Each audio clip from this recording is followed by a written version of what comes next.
Saya tuh sempat nutupin ya, kayak nutupin ke teman-teman gitu. Lo di rumah sakit ya, lo sakit apa maksudnya? Karena stigma yang ada di masyarakat pada saat itu begitu berat sih kalau kita, mungkin pikiran saya pada saat itu kan.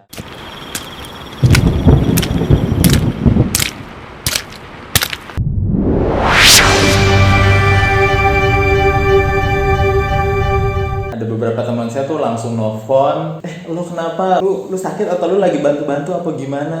Kontak WhatsApp saya kalau pada saat itu tuh udah hampir 100. Itu banyak banget yang ngubungin saya, dari mulai temen sampai bapak ibu pejabat juga ada yang ngubungin saya. Nah di situ sebenarnya masih nutupin, maksudnya ya malu sih, ya malu, jadi nutupin. Tapi gimana nutupin, orang saya disuruh Sherlock sama atasan saya, ya ketahuan saya di Kemayoran gitu. Kantor terus ngubungin saya, gimana keadaan, terus gimana keadaan keluarga sih yang utama. Jadi treatment apa aja yang abang dapatkan selama di rumah sakit Wisma Atlet sebagai pasien dalam pengawasan?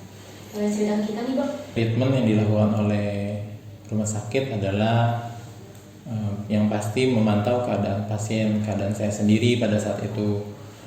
Waktu itu saya selalu ditanya oleh nurse berapa cek suhu tubuh di pagi hari, di siang hari, di malam hari, hingga tengah malam juga dicek oleh nurse. Kadang kalau nurse-nya juga lagi sibuk, saya bisa mengecek suhu tubuh saya sendiri, disediakan termometer, lalu diberitahukan kepada nurse-nya melalui grup WhatsApp. Ada grup WhatsApp lantainya khusus pasien. Jadi kita di sana selalu dicek keadaan kita bagaimana. Ngambil darah itu nggak sih kayak orang DBD? Ngambil darah itu rutin. Saya sering diambil darah di sana. Di sana tes darah juga. Tes darah buat apa? Tes darah salah satu screening. Selain dari treatment medis itu juga ada treatment psikologi dari tim psikologi rumah sakitnya. Itu menurut saya selain saya sakit fisik, ada juga sakit non fisik yang saya terima. Jadi saya sangat berterima kasih kepada rumah sakit sudah menyediakan treatment psikologi setiap harinya.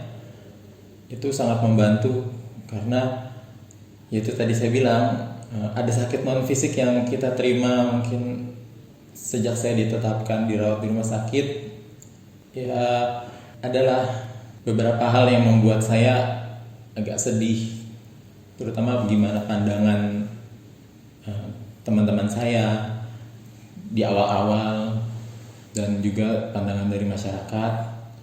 Treatment psikologi itu mungkin kecil ya, tapi itu juga sangat berarti bagi saya karena dengan itu juga membantu kesembuhan saya.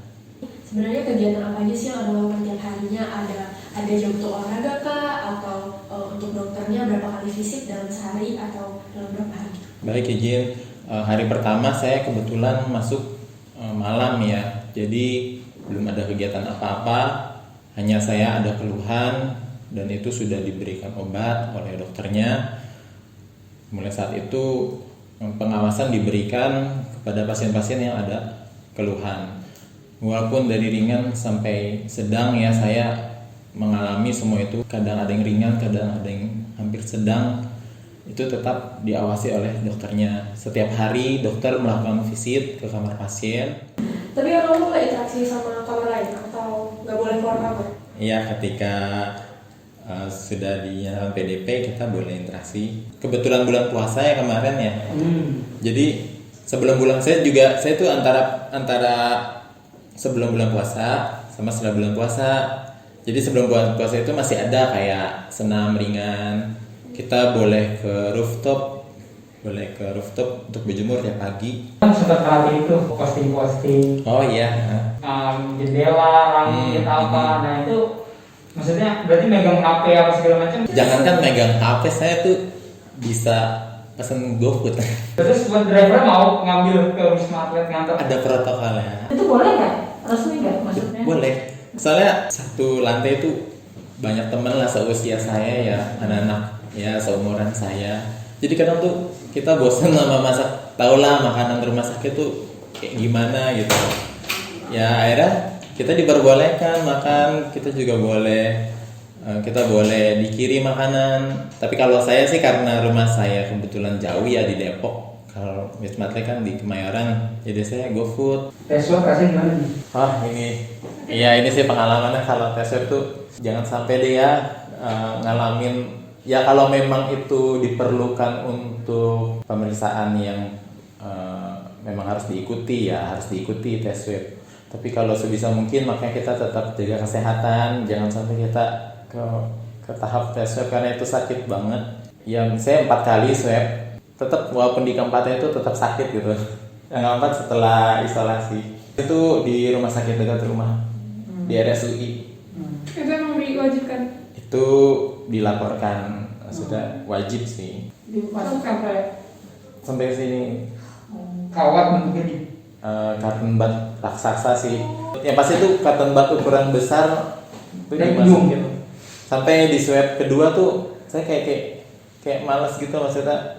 Kok swab lagi gitu kan. Nanti gitu kan. Tapi di sana cepat kalau udah swab positif langsung di swab lagi. Sampai dokternya tuh nanya tanggal lahir gitu. Tanggal lahirnya tanggal berapa? 7 Agustus 9 langsung gitu. Aduh sakit banget. Jangan sampai tes swab deh, jangan sampai. Tapi kalau memang harus tes swab untuk suatu pemeriksaan ya harus ikuti. Jangan takut.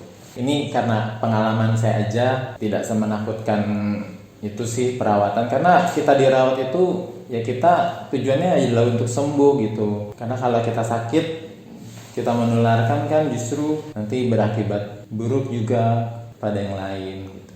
Intinya jujur aja sih. Dengan jujur juga kita membantu tenaga kesehatan yang ada di fasilitas kesehatan. Kita membantu mereka dan membantu orang-orang sekitar juga. Karena kalau kita nggak jujur lebih banyak akibatnya gitu. Kasihan mereka-mereka yang tergolong usia masuk kategori rentan itu.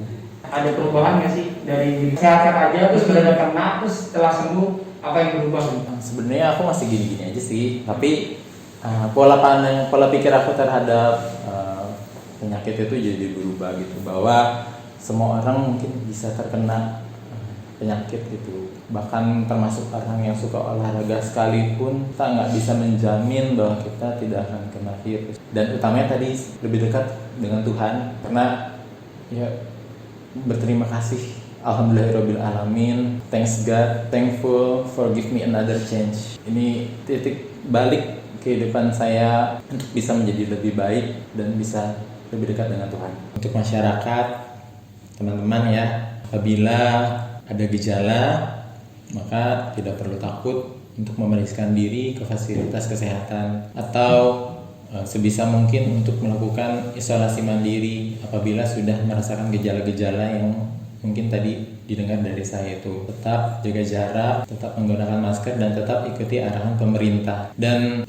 tidak perlu takut dengan kondisi rumah sakit, karena apabila kita sudah di rumah sakit perawatan COVID-19, menurut saya itu adalah tempat yang tepat di mana kita bisa healing di sana, bisa dirawat, dan harapannya kita ingin sembuh. Terima kasih temanku, dokter, perawat, dan tenaga kesehatan lainnya yang selalu membantu untuk tetap kuat dan semangat.